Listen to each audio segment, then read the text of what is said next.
हर हर महादेव। सभी भक्तों को प्रणाम। दोस्तों, आज आपके सामने लेकर प्रस्तुत है श्री रामेश्वरम ज्योतिर्लिंग की महिमा। दोस्तों, रामेश्वरम ज्योतिर्लिंग के बारे में आप सभी शायद जानते ही होंगे, क्योंकि ये बहुत ही फेमस मंदिर है यहाँ पर। और आप सभी जानते होंगे कि श्री राम ने इस रामेश्वरम ज्योतिर्लिंग की स्थापना की थी।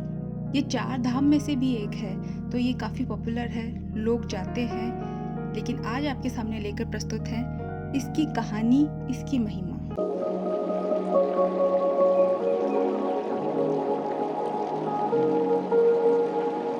हर हर महादेव। श्री रामेश्वरम ज्योतिर्लिंग। यह ज्योतिर्लिंग तमिलनाडु राज्य के रामनाथपुरम नामक स्थान में स्थित है। भगवान शिव के 12 ज्योतिर्लिंगों में से एक होने के साथ साथ यह स्थान हिंदुओं के 4 धामों में से एक है। इस ज्योतिर्लिंग के विषय में यह मान्यता है कि इसकी स्थापना स्वयं भगवान श्री राम ने की थी। भगवान राम के द्वारा स्थापित होने के कारण ही इस ज्योतिर्लिंग को भगवान राम का नाम रामेश्वरम दिया गया है।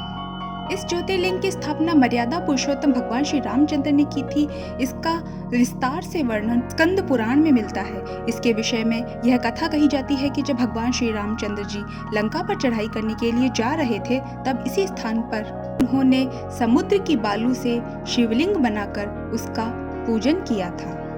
ऐसा भी कहा जाता है कि इस स्थान पर ठहरकर भगवान श्री राम जल पी रहे थे कि आकाशवाणी हुई कि मेरी पूजा किए बिना ही जल पीते हो। इस वाणी को सुनकर भगवान श्री राम ने बालू से शिवलिंग बनाकर उसकी पूजा की तथा भगवान शिव से रावण पर विजय प्राप्त करने का वर मांगा। भगवान शिव ने प्रसन्नता के साथ यह वर भगवान श्री राम को दे दिया।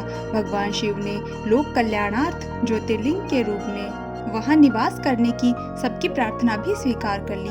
तभी से यह ज्योतिर्लिंग यहाँ विराजमान है। इस ज्योतिर्लिंग के विषय में एक दूसरी कथा इस प्रकार से कही जाती है। जब भगवान श्री राम रावण का वध करके लौट रहे थे, तब उन्होंने अपना पहला पड़ाव समुद्र के उस पार गंधमादन पर्वत पर डाला था। वहाँ बहुत से ऋषि और मुनिगण भगवान श्री राम के दर्शन के लिए उनके पास आए। उन सभी का आदर सत्कार करते हुए प्रभु श्री राम ने उनसे अपने मन की शंका कही कि पुलत्स्य के वंशज रावण का वध करने के कारण मुझ पर ब्रह्म हत्या का पाप लग गया है। आप लोग मुझे इससे निवृत्ति का कोई उपाय बतलाइए। यह बात सुनकर वहां उपस्थित सारे ऋषियों मुनियों ने एक स्वर से कहा कि आप यहाँ शिवलिंग की स्थापना कीजिए, इससे आप ब्रह्म हत्या के पाप से छुटकारा पा जाएंगे। भगवान श्री राम ने उनकी यह बात स्वीकार कर हनुमान जी को कैलाश पर्वत पर जाकर वहां से शिवलिंग लाने का आदेश दिया। हनुमान जी तत्काल ही वहां जा पहुंचे, किंतु उन्हें उस समय वहां भगवान शिव के दर्शन नहीं हुए। अतः वह उनका दर्शन प्राप्त करने के लिए वहीं बैठकर तपस्या करने लगे।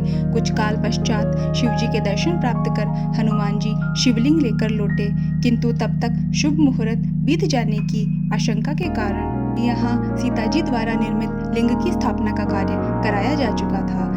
जब हनुमान जी शिवलिंग लेकर वहां पहुंचे, तब अपने विलंब से वहां पहुंचने का उन्हें दुख हुआ और उन्होंने अपनी यह व्यथा भगवान श्री राम जी से कह सुनाई। तब प्रभु श्री राम ने हनुमान जी द्वारा लाए गए उस लिंग की स्थापना भी रामेश्वरम ज्योतिर्लिंग के पास ही करवा दी। छोटे आकार का यही शिवलिंग रामनाथ स्वामी भी कहलाता है। ये दोनों शिवलिंग इस तीर्थ के मुख्य मंदिर में आज भी पूजित है। यही मुख्य शिवलिंग ज्योतिर्लिंग है। ओम नमः पार्वती पतये। हर हर हर महादेव। तो दोस्तों, यहाँ हमने संक्षेप में बहुत थोड़े छोटे से रूप में आपको ये रामेश्वरम ज्योतिर्लिंग की कहानी सुनाई है। आप लोगों को ये कथा कैसी लगी? आप लोगों को ये कहानी कैसी लगी कमेंट करके जरूर बताइएगा, ताकि हमें पता चल सके कि आपको ये कहानी कैसी लगी।